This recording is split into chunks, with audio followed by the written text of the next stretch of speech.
Sa puntong ito, samahan natin ang Manila Police District para sa eksklusibong detalye ng matagumpay na Traslasyon 2026. Nasa kabilang linya po natin ang tagapagsalita ng Manila Police District ng National Capital Region Police Office, si Major Philip Ines. Magandang hapon sa iyo, Philip. At maaari mo bang ibahagi sa amin kung paano ang ginawang paghahanda ng Manila Police District patungkol dito sa Traslasyon 2026 upang mapanatiling maayos, payapa at matagumpay ang aktibidad na ito?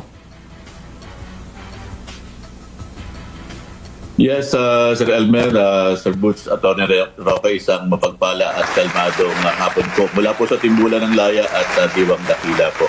Sir, yung ating pong paghahanda dito sa Traslasyon 2026 ay napakahaba po nito. Kung saan po makita naman po natin, ito po ay sabi nga natin lahat po ng mga ahensya ng gobyerno, yung ating pong Philippine National Police, kung saan meron po tayo mahigit 15,000 na mga PNP personnel ang ginamit po natin dito para bantayan po natin yung seguridad. At hindi lamang po galing po ito ng Metro Manila, kundi galing din po ito ng ating iba pa po nating sangay, katulad po sa Police Regional Office 3 at meron din po tayo sa Police Regional Office 4A, kung saan po naitawid po natin itong Traslasyon 2026 ng maayos at ng banal po. Okay, Philip, sino-sino ba ang naging katuwang natin dyan o naging katulong ng MPD sa pagtitiyak na maging matagumpay ang Traslasyon ngayong taong na ito? Yes, Sir Elmer, marami po tayong nakasama dyan. Kasulad po ng ating iba-ibang ahensya ng gobyerno po na taon-taon tumutulong po sa atin. Katulad po ng ating pong mga Philippine Coast Guard, Bureau of Fire Protection, DOH, Philippine Coast Guard, at saka yung MMDA natin. Yung sa local naman po natin, sir, naandyan po yung ating MTPB, yung ating pong lahat po ng kawani natin dito, yung mga medical personnel po natin. Matagal po yung paghahanda natin dito, Sir Elmer. Nung nakaraang taon, marami na po tayong ginawang pagkilos. At bago po nangyari itong Traslasyon natin, marami na po tayong mga ginawa. Meron po tayong mga final briefing. Nagkaroon din po tayo ng sign-off ceremony. At nakita naman po natin yung naging bunga dyan. At overwhelming nga lang po dahil napakarami po talaga ng mga nag-participate dito. Umabot po tayo ng mahigit 9 million. Kung saan nga po, ito po yung pinakamatagal na oras po ng Traslasyon na naitala po natin. So, 9 million ang pinag-uusapan natin dito, Philip, yun lang mga deboto. Pwera yung mga security forces na naitalaga. Po yung mga naitala natin, ito po na yung kabuuan. Nagsimula po Okay, ito. kabuuan. Umpisa pa lang po natin ng Thanksgiving procession natin, yung sa pahalik natin. At yung actual po natin na prosesyon na umabot po sa 30 hours and 50 minutes. Kung mapapansin niyo po talaga dito, ay napakahaba po talaga na nangyari. Ganun pa man po, sabi ko nga, nakita naman po natin yung sakripisyo ng ating mga security forces and other government agency na tumulong po sa atin. At nakita po natin na itawid po natin ito ng makasaysayan, banal at ng maayos po.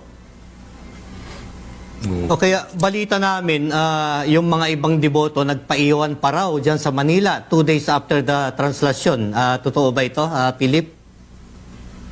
May mga ganun po kasi galing po, Sir Ermel, yung iba pa natin mga deboto sa mga iba't ibang probinsya po natin at tuloy-tuloy po yung ginagawa natin dito. Kung saan nga po, kahit po nung kasagsagan po ng ating activity, meron pa rin po tayong mga ginagawang mga iba't ibang operation. Katulad po, nakahuli po tayo dito ng 2 deboto po na may warrant of arrest.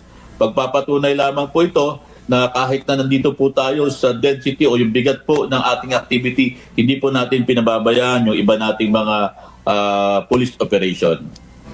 Major Philip, may mga impormasyon na di umano ay merong merong photojournalist na namatay habang sa kasagsagan ng Traslasyon. Meron pa bang ibang napaulat na na-aksidente o namatay maliban doon sa photojournalist? Anong masasabi mo rito?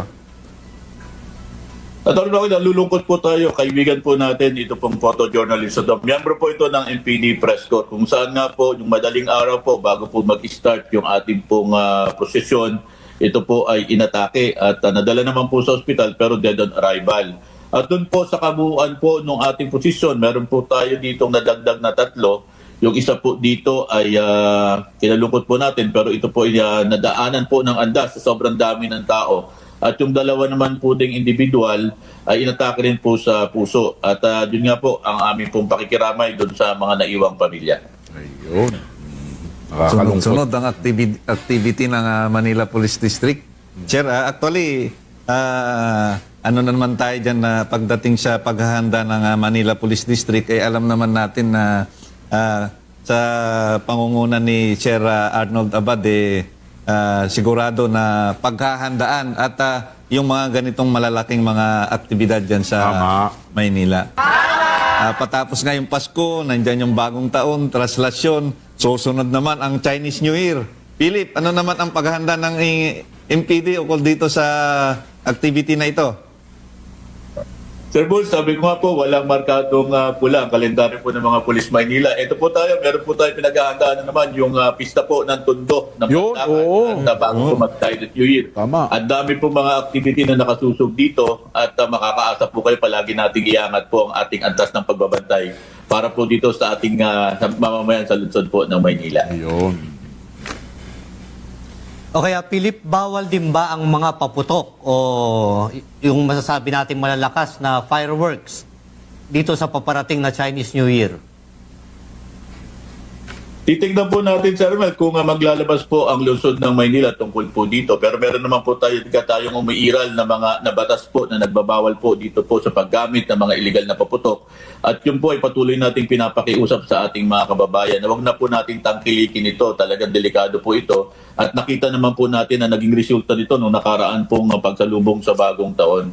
At yun po ang ating paalala dun po sa mga ikikipit balikat to, ipapaalala lang po natin. Meron po kayong kakaharaping kaso pong kriminal dito under po doon sa Republic Act 7183. Ito po yung batas na sumasaklaw dito sa mga gagamit, magbebenta at magdidistribute po ng mga illegal pong paputok. Ayun. Okay, Philip, bilang panghuli, ano ang iyong mensahe sa lahat na nakibahagi sa matagumpay na Translasyon 2026? Lalong-lalo na sa mga PNP personnel at mga katuwang na ahensya natin sa trabahong ito. Yes, sir. Maraming salamat po sa pagbibigay ng pagkakataon. Sa ngalan po ng aming District Director, kami po'y taus-puso nagpapasalamat sa ating kwerpo, sa buong kwerpo po ng Philippine National Police na tumulong po sa atin. Hindi lamang po galing po dito sa atin sa Metro Manila, kundi galing pa po ng mga region. At ganoon din po sa iba pang ahensya ng ating gobyerno, lokal man o sabi nga national, na sabi nga taon-taon po nakakasama natin. At ganoon din po siyempre sa ating simbahan na katulong po natin na magbantay at magbigay po ng proteksyon po dito sa ating nagawang malaking activity nito. Pwede po magsama ang simbahan at ang ating pulis para po sa mga malalaking activity at maitawid po natin ng maayos itong ating ganitong kalaking mga activities. Okay, mula sa Timbulan ng Laya at Diwang Dakila, yan po si Police Major Philip Ines, Public Information Officer, Manila Police District, National Capital Region Police Office.